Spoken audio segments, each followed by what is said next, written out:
Hey there, comic book friends. I'm Travis, and it's time for an edition of No Capes, where I talk about comic books that don't have to do with superheroes. These are for comics for the week of July 9th, 2014. We're going to start right out with Dark Horse's Abe Sapien issue number 14. Really liking this. I actually really like this issue. I heard some people talk about the fact that they were confused by what's going on. If you're a new reader and you jumped on at the new reader point, yeah, there's probably a certain higher level of confusion in the book. I didn't think it was too bad. Basically, we get Abe and Grace. They're traveling on. Abe is trying to get Grace to open up to him so he can kind of figure out what's happened to her, how can he help her, because Abe is just kind of a caring, nice guy. And to do that, he kind of talks about himself and where he's been and where he's going to and why he wants to go to Texas to resolve this whole him having been shot thing and try to work that all out of his system. And Grace really just wants nothing to do with any of it. She really doesn't communicate anything whatsoever. The one thing that is confusing in this is they do, at one point, they do encounter another woman, a traveler, an old woman, with this mangy, mutated-looking dog. And she ends up being quite bizarre in this. At one point, she's down by a river washing up, and she actually has parts of her body taken apart. She actually disconnects it. You know, they're fleshy parts, but I mean, so I don't know that character. I'm not familiar with that character.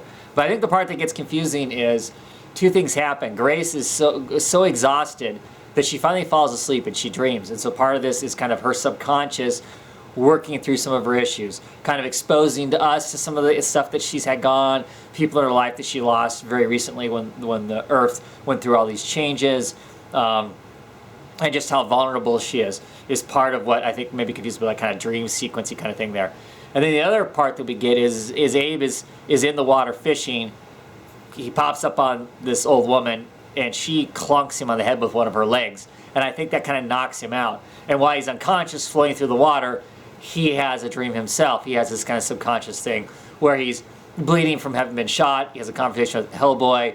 Hellboy's kind of scolding him about what he should be doing or shouldn't be doing. He encounters basically the equivalent of his father. He kind of has a talking to him too. It's basically Abe's subconscious telling him, kind of, look, you need to work out these issues. You need to get these things figured out. Monster or not monster. You need to, are you attached to what's coming, this new age or not? You need to figure this out. You need to kind of get your act together and move on. And that's what a good chunk of this is. And then it ends with. Brace basically saying, look, I love the fact you're protecting me from the monsters. I think you're great for that, but I don't want to hear all your baggage. I don't want to hear all your crap. Basically, that's where we're at. I thought it was a really excellent issue, really interesting. I kind of liked seeing this kind of subconscious playing on them, like a lot of our subconsciouses do. And that was interesting. So I really enjoyed it. Next up is issue 12 of FBP, which I continue to fondly call Collider. Anyway, lovely book, excellent art. I love this Rosa character that is in the book that they introduced in this last chunk going forward. The fact, she's actually technically from another dimension. She was born in this other dimension, even though her mother comes from ours. She's wanting to go to that dimension. Her and Adam are caught in this little pocket reality they've created, and because she's got so much desire, she kind of has power over most of the reality. So there's some really interesting stuff going on there. Interesting conversation about what each of their desires are, what they're going to do or not do. He decides he's going to go on his way while she fully intends on jumping off this building and using this small engine that she's created to basically zap herself to this other dimension. The bad guys that are hunting Adam down get there at this time, and they're storming the place, and he basically can't leave. So it looks like maybe they're both going to take a trip back to Rose's dimension. Not sure, but still really loving the book. Love the art and love the coloring. I just really enjoy it. I think it's a smart book with some interesting and complicated characters, especially with the Rosa character that's in it. Really digging that. Shutter number 4. This was a great issue, and I think one of the biggest things that was important about this issue is the last 3 issues have kind of left us kind of fuzzy as to really what the hell is going on. a large chunk of this kind of explains that. Our main character gets home. The butler explains some stuff. Her old nanny shows up and explains a lot of stuff about the siblings and potential strife and chaos that could be from that, and all these other secrets that the nanny's been hanging on to from the deceased father. Her not necessarily wanting to know these secrets. She was much happier without them, but learning them anyway. But we do get this crazy scene with these anamorphic bounty hunters who have a bounty on her head, can't seem to collect it, want to try and find a way to get out of it. They basically get rolled by some kind of fixer who is a platypus person, which is fairly interesting. I love the art in this book. It's just kind of a crazy story. It's one of those things I think you just kind of need to read and kind of go with the flow. Don't try to overthink what's there too much, and just kind of experience where it takes us, because I think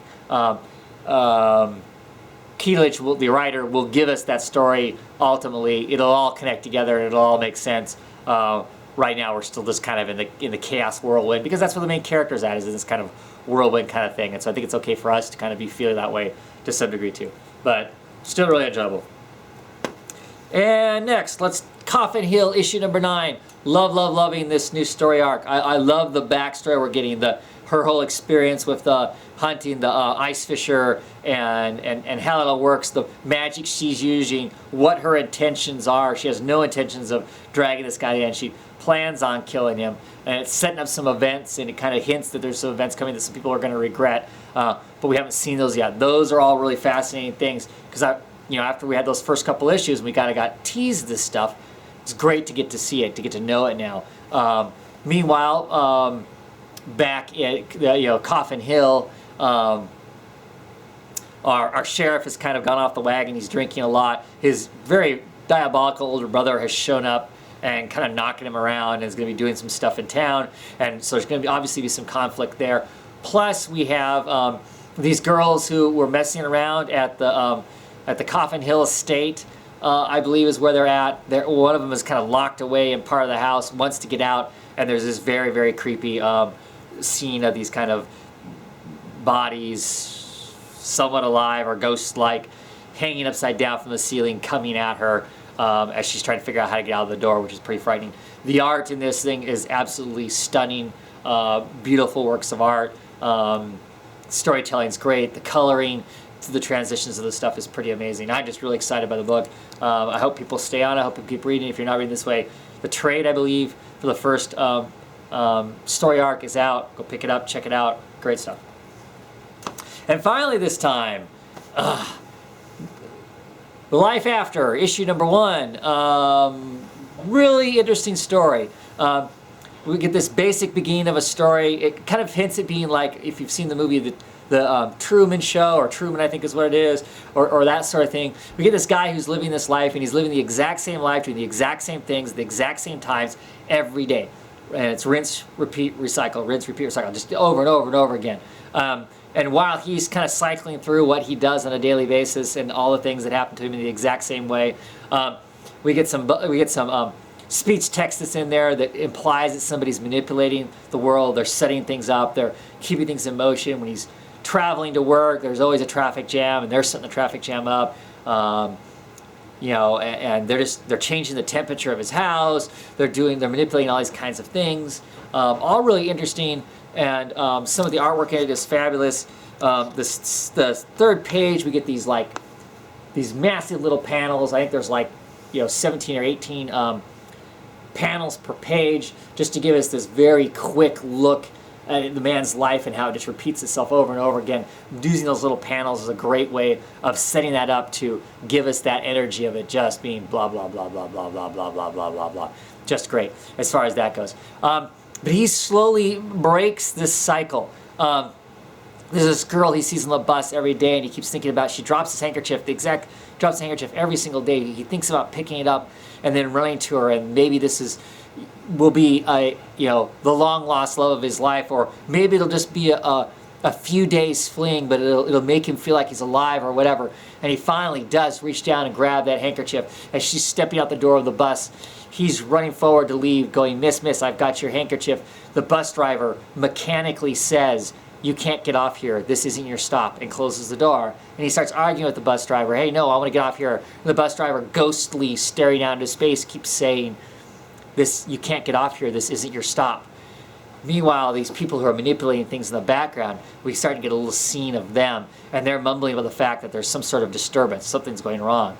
Our main character touches this bus driver, some lightning kind of effect happens, and the guy like shuts down, and he gets out of the bus, rushes across the sidewalk to catch up to this miss, telling her that he's got this handkerchief, touches her, and there's this other lightning effect, and he gets this kind of flash of people's lives, of this woman's life in different settings, in different times throughout history.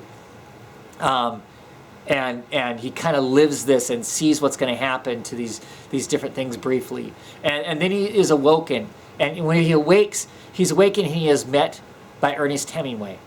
The Ernest Hemingway is standing there saying, "Hey, kid, how's it going? You made it. We don't see many people like you here. How'd you kill yourself off? Because that's how you get where you're at." And he's like, "Well, where am I? I'm in purgatory."